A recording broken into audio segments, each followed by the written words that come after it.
Olá, bem-vindo a GV News. Julho é o mês de alerta sobre o câncer de cabeça e pescoço.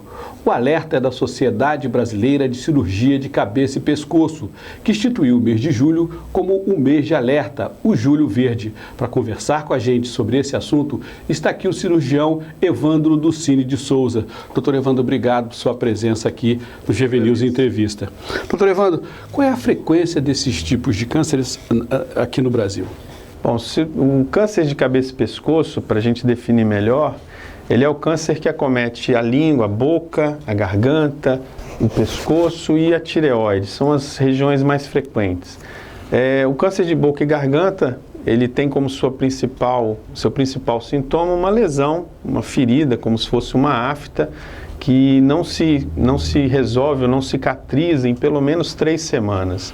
Esse é o que a gente sempre orienta, né? Lesão de boca que não cicatrizou em 3 semanas, você procura um cirurgião, pode ser um câncer.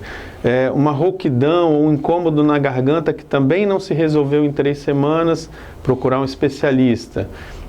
Um nódulo no pescoço que está crescendo, um nódulo duro, também tem mais de algumas semanas e não está melhorando também, pode ser um sinal de alerta. E no caso da tireoide, que é mais difícil a gente ter um nódulo visível, é muito comum que numa ultrassonografia, por outro motivo no pescoço, você acabe achando um nódulo na tireoide e esse tem também que ser avaliado com relação à possibilidade de um câncer de tireoide. A gente fala muito em câncer de mama, câncer de próstata, câncer de pulmão. Qual é a frequência que esses cânceres de cabeça e pescoço têm? São muito frequentes, principalmente no homem, né? O câncer de boca e garganta, se a gente considerar juntos, eles são o segundo câncer mais frequente, perdendo só para a próstata. Tem uma frequência muito parecida com câncer de pulmão, traqueia, bronco e pulmão, né, com uma vantagem estatística bem pequena, segundo os dados do Instituto Nacional do Câncer.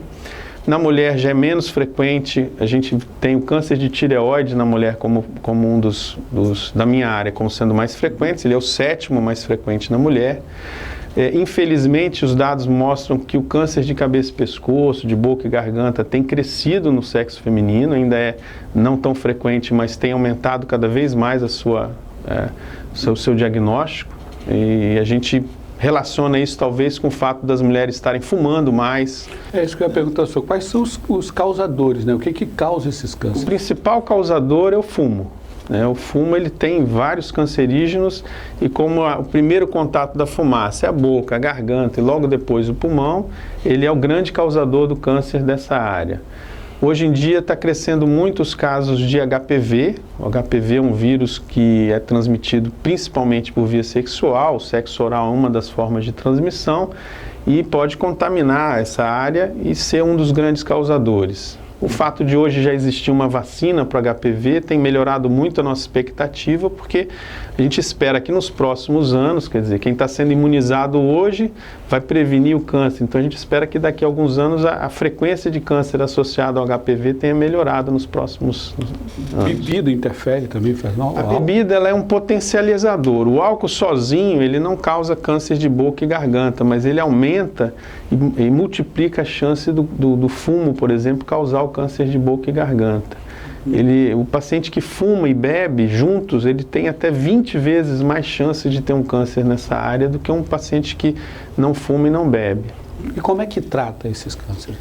Uma vez detectado o câncer, depende do tamanho em que ele foi detectado, né? Se você faz uma detecção precoce, o tratamento é mais simples e geralmente cirúrgico. Cirurgias pequenas, com poucas sequelas para o paciente. Então, o diagnóstico precoce é a grande vantagem na história do tratamento. Nos tratamentos num paciente com tumor mais avançado, às vezes pode precisar de cirurgias mais extensas, pode levar alguma sequela, pode ser necessária associação com radioterapia, quimioterapia. E dependendo do caso, às vezes a rádio e a quimioterapia podem ser a primeira linha de tratamento. Depende muito do tipo do tumor, da extensão que ele está. Isso aí é que influencia na escolha do tratamento. E como é que tem sido a frequência? Tem detectado mais no início ou mais Infelizmente, a detecção no país ainda, os dados mostram, até dados recentes que a gente pôde colher no Hospital das Clínicas e no Hospital Santa Rita, mostram que quase 60% dos casos ainda chegam em estágios avançados. E daí a nossa grande preocupação em divulgar essa ideia da detecção precoce, da prevenção do câncer de cabeça e pescoço. Quer dizer, sem querer ser alarmista, quais são mesmo? Nódulo na garganta? Lesão na boca, que não melhora em 3 semanas, incômodo na garganta ou rouquidão, que também não melhora nesse período, nódulos no pescoço que não estão regredindo logo e nódulo na tireoide. Esses são os principais sintomas. A gente fala nesses 3 semanas, por quê? Porque a maioria das doenças benignas se resolvem ou foram tratadas nesse período. Então, uma coisa que persiste ou é uma doença crônica, e a doença crônica que é mais frequente hoje no nosso meio é o câncer. Então, você tem sempre que pensar nele como uma possibilidade numa lesão que dura muito tempo. Ouvindo o senhor falar isso, eu sempre me vi a cabeça o seguinte: como é que o paciente deve se comportar na frente do médico? Porque isso depende muito da informação que a pessoa vai passar para o médico que o atende em qualquer situação. Claro.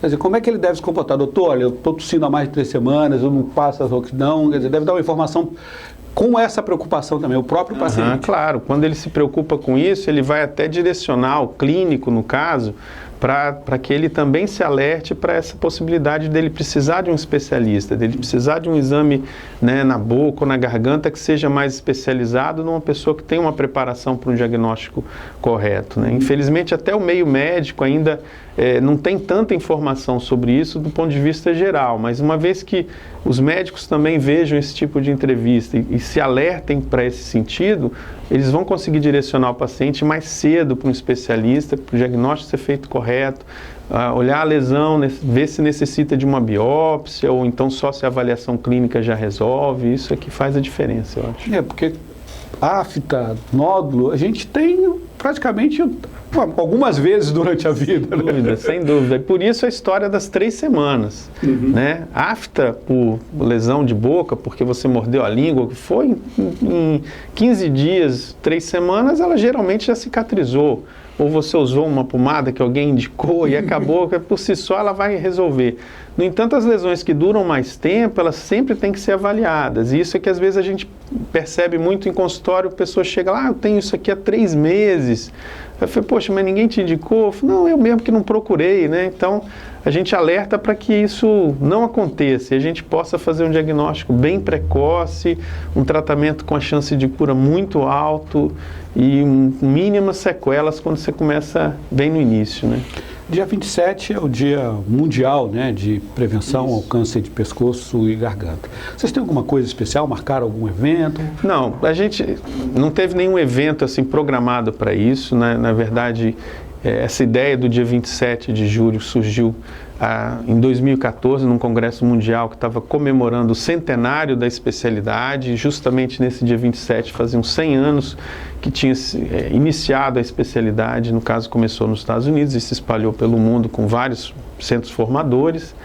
E a Sociedade Brasileira de Cabeça e Pescoço aproveitou a data 27, e até uma coisa que acontece já no país com...